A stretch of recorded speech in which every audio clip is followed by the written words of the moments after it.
Let's ask one of Britain's authorities on banking regulation what he makes of the changes in the wind. We've got the co-creator and former managing director of the Financial Services Authority. He's also a former executive of the Bank of England and now the chairman of the Promontory Financial Group. Michael Foot, thank you very much indeed for joining us. First up, well, what do you think of these changes? Well, I'm afraid there are times when you just have to go with the flow, and the political pressure in this area, in the same way as with credit rating agencies and in many countries with banks, means that there was bound to be change. It's too late, in other words, is what you're suggesting, and why is that the case? This has been around for a long time. The political pressure is huge. This is a very diverse industry and it doesn't speak as a voice, but looking back they probably feel they might have done better to actually go with the flow, agree some key protections for retail customers and for financial stability, which are the two kind of pegs on which any legislation ought to be based, and make sure that the result of that was viable. Yeah, we went from what, asset-backed securities, credit default swaps there, moving to credit default swaps, and then sovereign debt crisis. But I have a quote here saying that the CDSs are a tool primarily used for hedging and distributing risk. CDSs did not cause Greece's debt problems, the Greek government did. I don't dispute that for 1 minute, but there are times when domestic and international politics means that of itself is not enough.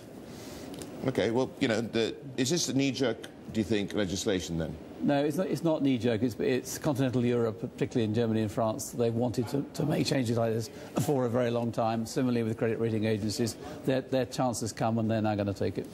What can the US or the UK, who are against this regulation, actually do now? Nothing?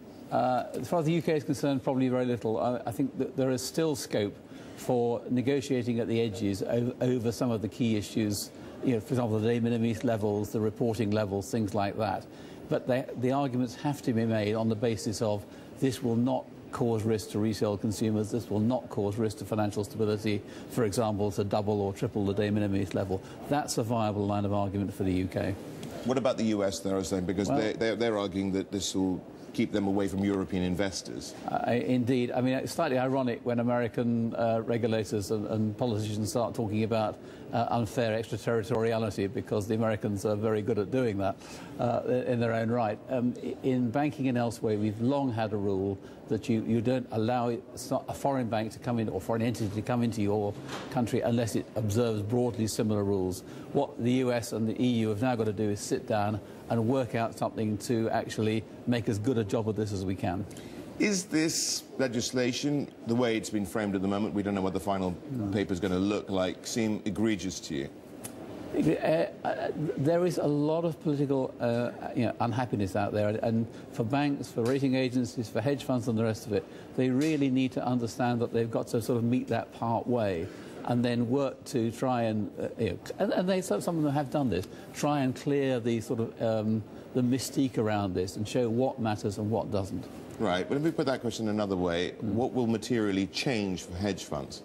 Well, I think a lot does depend on the progress of US-EU negotiations, and I think also quite a lot depends on whether, by chipping away at the edges and talking about sensible changes in areas like de minimis levels, some of the worst features of this can be eased off. Right, but then, the argument here is also it's going to drive people out of the city in Mayfair and into the arms of Switzerland. We've already seen some evidence of that. Will that turn into an exodus? It's always possible, but the cost of moving, and also if that means being in Switzerland, effectively bans those funds from getting into Europe. I mean, they'll only get into Europe under the current proposals if they basically meet similar rules. So there's no point moving from London to point B and then having to implement the same rules all over again. So there's time for avoiding knee-jerk reactions and thinking rather hard about this. Michael Foot, thank you very much indeed for joining.